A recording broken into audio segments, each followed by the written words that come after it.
बिस्मिल्लाहिर्रहमानिर्रहीम। हम कंटिन्यू कर रहे हैं सब्जेक्ट करियर मैनेजमेंट। हमने लास्ट लेक्चर में करियर गोल्स के ऊपर बात की, हमने करियर की डिफरेंट स्ट्रैटेजीज़ को भी डिस्कस किया। अभी हम डिस्कस करेंगे what are the career appraisals और इसी को अंडरस्टैंड करने की कोशिश करते हैं। So defining career appraisal, what is career appraisal? That is basically considered as a process by which career related feedback is gathered and used. So, क्या हुआ जी? करियर अप्रेजल एक ऐसा प्रोसेस जिसमें हम करियर रिलेटेड फीडबैक लेते हैं, उसको gather करते हैं और देन उसको फर्दर यूज करते हैं। सो ये फंक्शन हमें क्या सर्व करता है? हमें असेस करने में हेल्प करता है कि whether we are achieving our goals or not, or whether our strategies which have been in place are doing whatever they are intended to do or not. So अगर हम career management की बात करें और इसको एक flexibility adoptive process की सूरत में देखें, देयर मस्ट बी सम वे जिसको हम अडॉप्ट कर सकते हैं कि हम नई इन्फॉर्मेशन के साथ अपने आप को एडजस्ट कर सकें, जो कि हमारे बारे में है इन्फॉर्मेशन लेकर आती है, जो इन्वायरमेंट के बारे में इन्फॉर्मेशन लेकर आती है। सो करियर अप्रेजल हमें वो प्रोसेस नज़र आता है जो हमें करियर रिलेटेड फीडबैक भी देता है, इन्फॉर्मेशन गैदर करने में हेल्प करता है और इन्फॉर्मेशन को यूज़ करने में भी हेल्प करता है। So the feedback which is obtained through career appraisal has two specific function. ये दो functions क्या हैं जिसको हम utilize कर सकते हैं अपने करियर के गोल्स और स्ट्रैटेजीज की इफेक्टिवनेस को चेक करने के लिए? It can test the appropriateness of a particular career strategy. पहला जो असेसमेंट आई वो ये थी कि क्या हम जिस स्ट्रैटेजी को as a means of achieving our goals use कर रहे हैं, is that appropriate or not. जैसे, is the strategy effective moving a person closer to his or her goals or not. Second aspect जो कि हमें career appraisal सर्व करता हुआ दिखाई देता है, that is the feedback. Feedback जो है वो can test the appropriateness of the goals itself.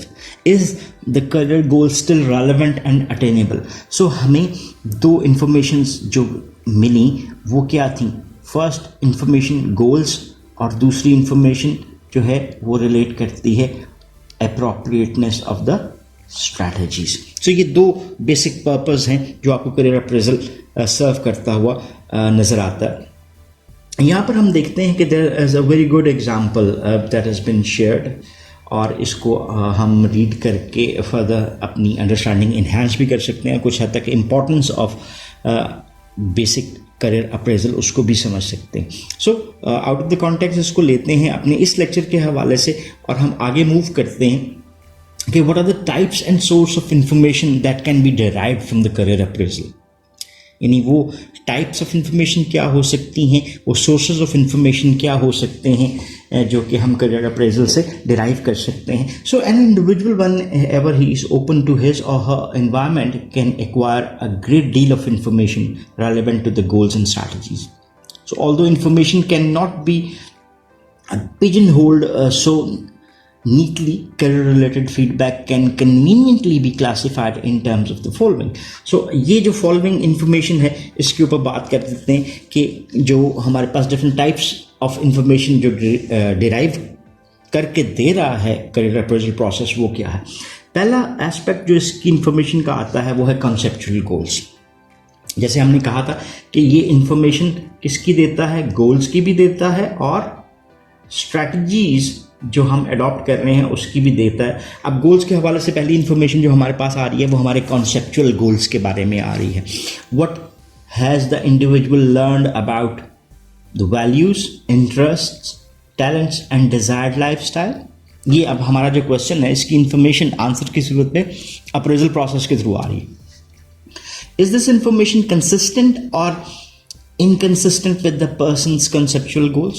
So जो उसकी जो information थी about his values, about his interests, about his talents and lifestyle, ये information और then हम उसके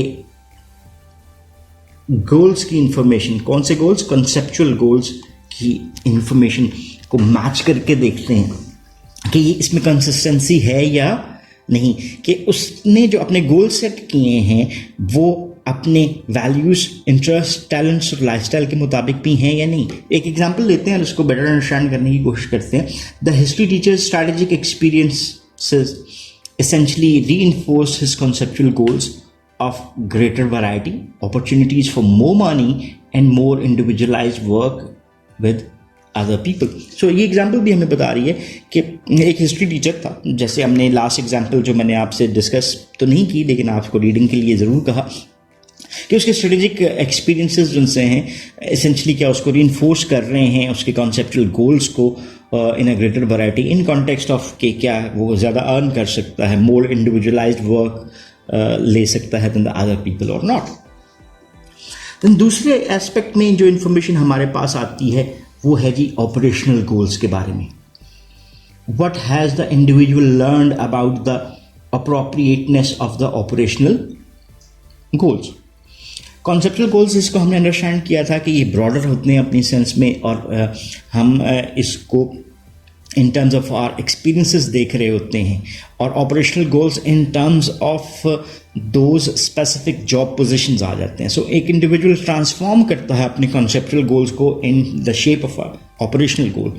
तो क्या इंडिविजुअल जो है उसने लर्न किया है about the appropriateness of his operational goals?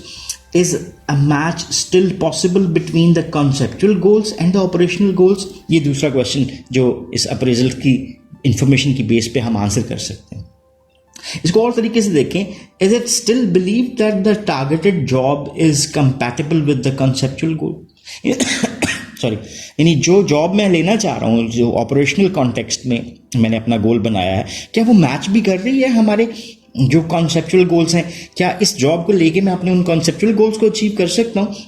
Important चीज़ ये है कि द हिस्ट्री टीचर जिस एग्जाम्पल को लेकर चल रहे हैं, is most significant conclusion was that a career in school administration would not necessarily meet his values and interest. So उस स्पेसिफिक पार्टिकुलर केस के कॉन्टेक्स्ट में जो चीज़ समझ आई वो क्या समझ आई कि एक हिस्ट्री टीचर अगर कंक्लूड करता है कि अपने करियर के हवाले से किसी स्कूल एडमिनिस्ट्रेशन पोस्ट को लेके वो अपनी वैल्यूज़ और इंटरेस्ट को जो हासिल करना चाहता है, उसकी कंप्लीशन चाह रहा है, वो नहीं कर पाएगा। देन हमारे पास जो थर्ड सोर्स जो मिलता है इन कॉन्टेक्स्ट ऑफ इंफॉर्मेशन वो है strategy. What has the individual learned about the appropriateness of the strategy. जैसे हमने स्ट्रैटेजी के ऊपर पहले भी बात की थी कि strategy is a way to achieve your career goals, और इसमें हमने डिफरेंट टाइप्स ऑफ स्ट्रैटेजीज को भी देखा था और कंक्लूड किया था कि no one strategy is good enough for situation, it can vary according to the different organizations, their environment and their culture and according to the goals. So अब उस अप्रोप्रिएटनेस ऑफ स्ट्रैटेजी को देख रहे हैं कि is it working, does the individual experience a sense of progress towards the goal? If the goal involves gaining additional competencies in the current job, has it been reflected in favorable performance appraisals? If the career goal involves a different job, does the organization still view the person as a viable candidate for that specific job? In the teacher's case, इसको भी discuss कर लेते हैं। पहले थोड़ा सा इसको further understand कर देते हैं कि क्या इंडिविजुअल के एक्सपीरियंस वो सेंस ऑफ प्रोग्रेस रखते हैं टुवर्ड्स द गोल और नॉट। ये पहला क्वेश्चन आ गया। फिर क्या गोल्स इन्वॉल्व कर रहे हैं उन कॉम्पिटेंसीज को जो कि एडिशनली वो हासिल करना चाह रहा था करंट जॉब में, तो क्या उसके परफॉर्मेंस अप्रेजल में वो चीज़ें शो हो रही हैं कि उसने उन कॉम्पिटेंसीज पे काम कर लिया है, कर या नहीं किया? अगर करियर गोल इन्वॉल्व करते हैं किसी और जॉब, यानी वो इस जॉब से स्विच करे और दूसरी जॉब में चाहे, क्या ऑर्गेनाइजेशन उस इंडिविजुअल को इस तरह से देख रही है कि क्या वो उस जॉब के लिए जिसको वो खुद समझता है वो उसका कैंडिडेट भी है या नहीं? So इस टीचर के केस में he realized that although his strategy was appropriate for his initial goal, it would have to be revised if he were to pursue a career in a different field, that is psychology. His application to a doctoral program in psychology was the first step of his revised strategy. So ये तीन different types of information जो है वो हमें generate की हैं किससे? Appraisals से। इसको आप सोर्सेज के कॉन्टेक्स्ट में भी देख सकते हैं, इंफॉर्मेशन के कॉन्टेक्स्ट में देख सकते हैं। So feedback regarding goals and strategies can come from variety of sources. तो अब उन स्पेसिफिक सोर्सेज को देख लेते हैं. At least 3 sources of feedback have previously been identified in the organizational behavior literature. So literature भी इस चीज़ को सपोर्ट करता है कि ये 3 sources हैं जिसको हम यूज़ कर सकते हैं एज इंफॉर्मेशन. पहला सोर्स क्या है? That consist of social interaction. So पहला सोर्स ही हमारा सोशल इंटरेक्शन है विद अदर पीपल.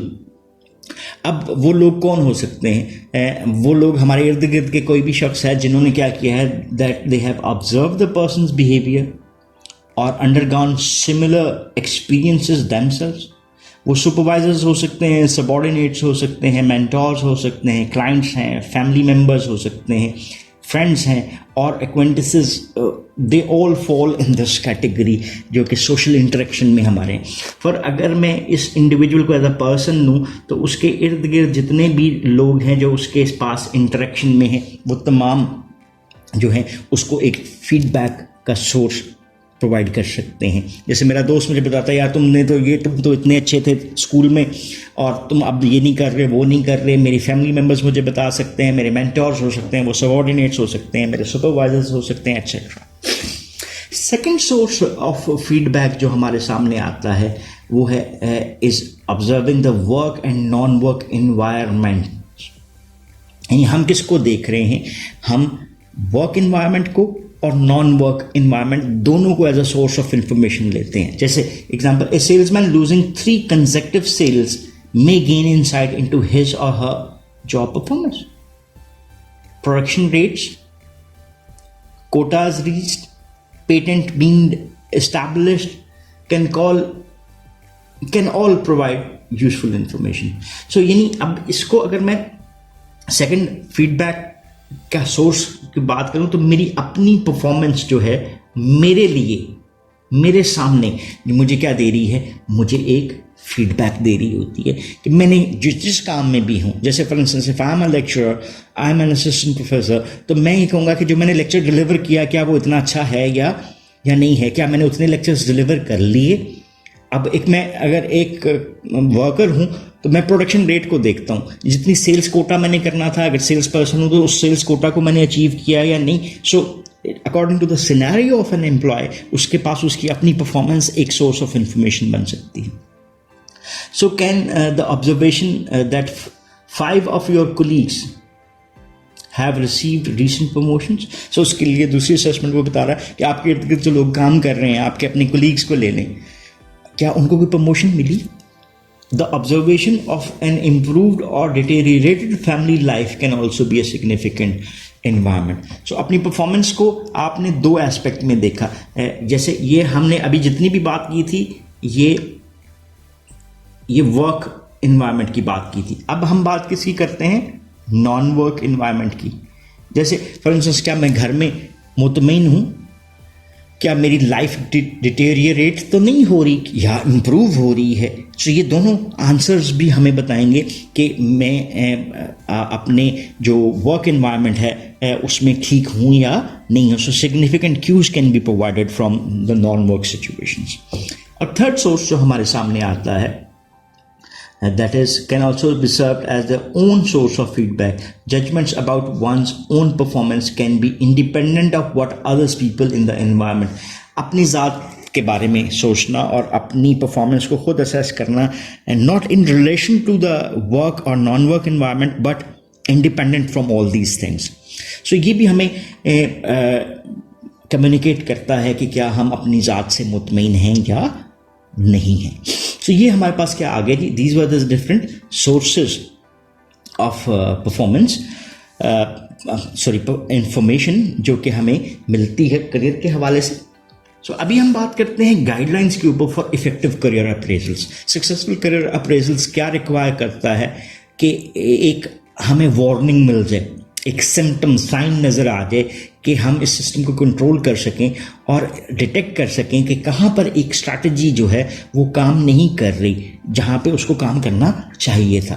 ये अर्ली वार्निंग जो है ये हमें कैसे हेल्प करती है कि हम क्या इसी स्ट्रैटेजी को कंटिन्यू करें या फिर हम इसकी यूज़फुलनेस को मेजर करते हुए किसी और मेथड के ऊपर जाने की कोशिश करें. सो ऑनगोइंग फीडबैक एफर्ट्स सजेस्ट करती हैं कि करियर मैनेजमेंट मॉडल रिक्वायर करता है कि एक less consistent monitoring of activities and the consequences. So ongoing career appraisals can be aided by considering the following guidelines. इसके ऊपर हम थोड़ी सी बात करते हैं. पहली गाइडलाइन जो है, the most basic principle and perhaps the most difficult to follow, that is to the willingness to see the world clearly and to make revisions in goals and strategies when appropriate. जो हम problem face करते हैं वो हम किसी भी चीज़ को जब एक्सपेक्ट कर रहे होते हैं कि वो किस तरह से हो और किस तरह से चले, तो हम उससे बाहर नहीं निकल पाते. ऑनगोइंग करियर अप्रेजल का जो पहली एड है वो है कि अगर हम इसको अपने अंदाज से हटा सकें, और वो मोस्ट डिफ़िकल्ट भी है कि हम विलिंगली क्या करें, अपने इर्द गिर्द को देखें, रिवाइज करें अपने गोल्स को अकॉर्डिंग टू दैट एनवायरनमेंट, और सॉरी अपनी स्ट्रैटेजीज़ को भी चेंज करने पे तैयार हों जब ये अप्रोप्रिएट हो.